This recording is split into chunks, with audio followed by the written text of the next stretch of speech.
For those of you just tuning in, this is A to Z Sports, and we're here with Penguins Vice President of Communications, Tom McMillan. We'll move on. We actually asked Facebook and Twitter on our A to Z Sports pages to see if anybody had any questions, and this kind of went hand in hand with what we had.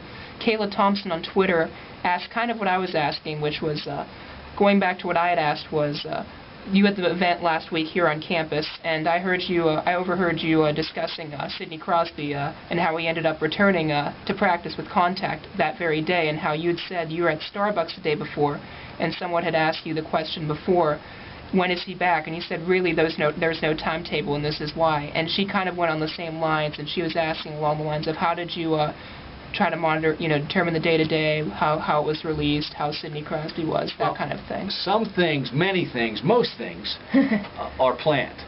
So you can do that. That's part of our job. You plan how you roll out an announcement. It might be player related, it might be promotional related, it might be about student rush, it might be about a trade, whatever. But one of the intriguing things about this business, probably different than others, is there are things that happen that you just don't expect. People always ask me what's a typical day, and I say the best part of my job is there's no typical day because I end up usually doing something that I didn't expect to do when I came in the morning. In that case, and sometimes when you have with injuries, the day he was cleared for contact, we really didn't know about it until he went on the ice. And some of that, I think, is to prevent, the small group knew it, to prevent the frenzy. It's just cleaner and easier that way, but consequently then we had to react immediately because it's like, whoa, Sid is wearing a black helmet.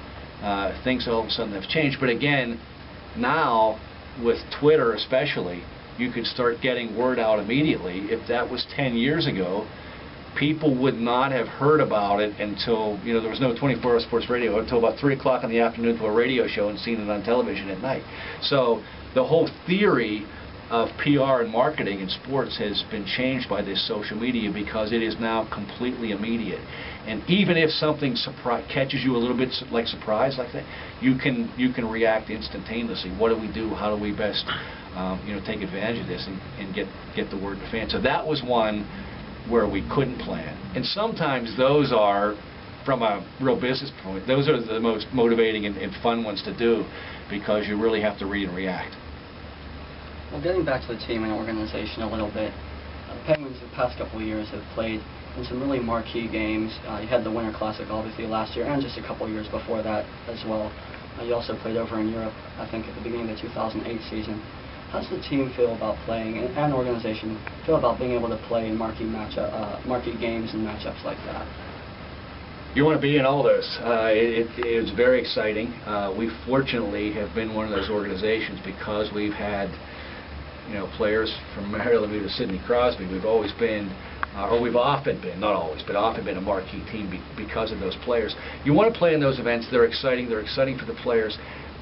You want to manage it. It does, it kind of disrupts your season a little bit, so you don't want to do that all the time. You don't want to go to Europe every year, obviously, nor does the league want to. I think we're probably going to get back on the docket of being invited to go back to Europe again pretty soon because they're taking 4 teams every year.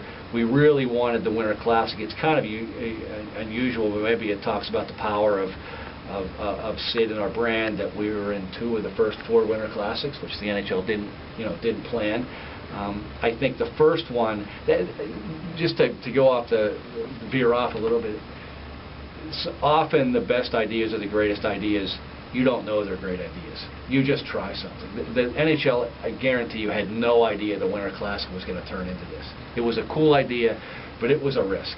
There is no way they were confident they were going to sell out that first game in Buffalo. That's a 70,000-seat stadium. Now, I know that because all summer we talked about they had hired an advertising agency to conduct an advertising campaign all fall and all winter. We had a game in Buffalo that year in mid-December, and they asked me, when we come to Buffalo, will Sid be able to do a press conference to help us sell those final tickets? They thought they were going to be selling tickets up until the day of the game.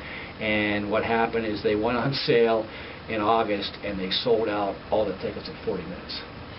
And who knew? Who could have known? One of the reasons the game was in Buffalo is they wanted it close to Canada, figured Canadians would come down. Sid was a big draw. That's how it ended up being that matchup, and they sold that. But all of a sudden, everything changed now, and teams started lining up and wanting to host it.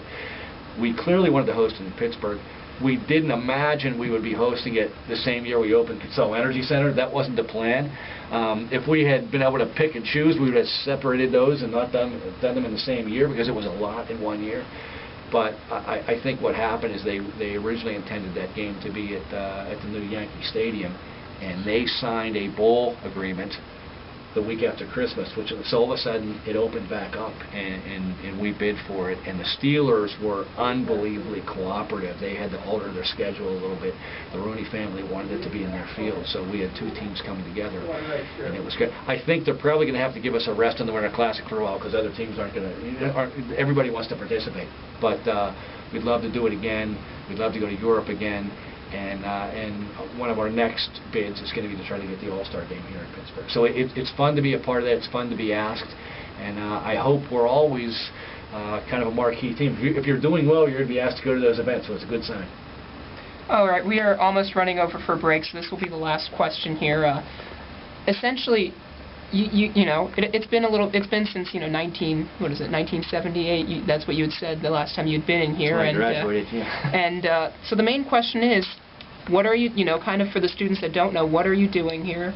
What is it that you can do that is getting the students involved and getting jobs after their college experiences? Okay, yeah, we have a classmate, 1978 classmate now, Mike Feshko, and I have, with the cooperation of the school's president, Paul Hannigan, started just this semester, right at the start of the semester, the Pittsburgh Center for Sports Management and Marketing here at Point Park.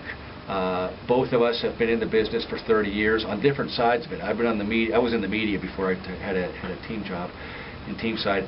Mike has really been in event marketing, so it's two different approaches. And I think what happens as you move on in your career, you realize that you might have an opportunity to give something back. So our idea for this center, and it's evolving as we do it, is to bring in, to supplement what you guys get in the classroom is great, especially the SAEM students and the communication students.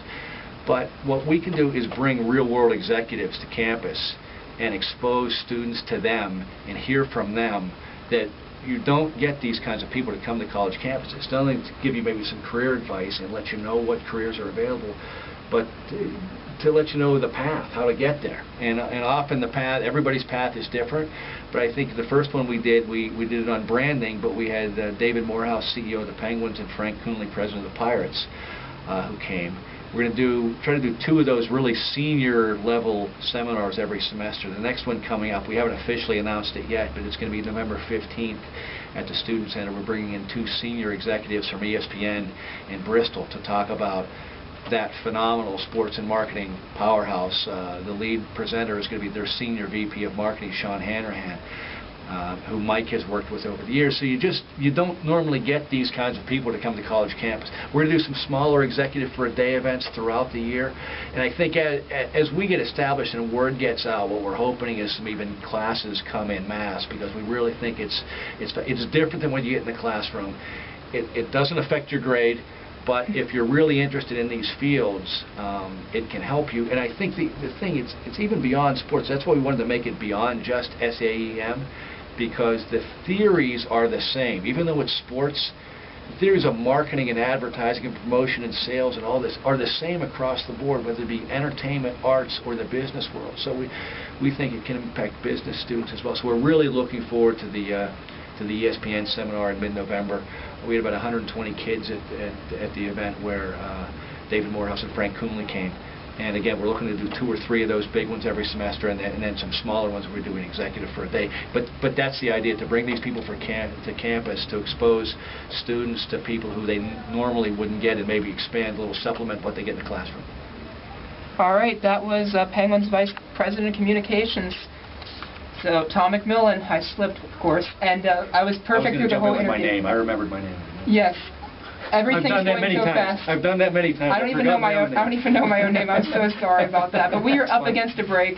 He'll be scattered throughout campus throughout, I'm sure, the semester. So if you get a chance, is there any chance that you can quickly tell them where the office is in case they do want to see you? We're going to be on the 7th floor. That's one of our challenges early. They're clearing out the area. We're going to open that probably in concert with the November 15th event. It's going to be on the 7th floor of the Student Center. Perfect, perfect. We are up against a break. We thank you so much for your time. Of course, you're always welcome back. My pleasure. Let's see if the Penguins can get a W tomorrow at the good old Consol Energy Center. A big student rush. So make sure you get your tickets lined up in the student rush line and cheer on the Penguins tomorrow night.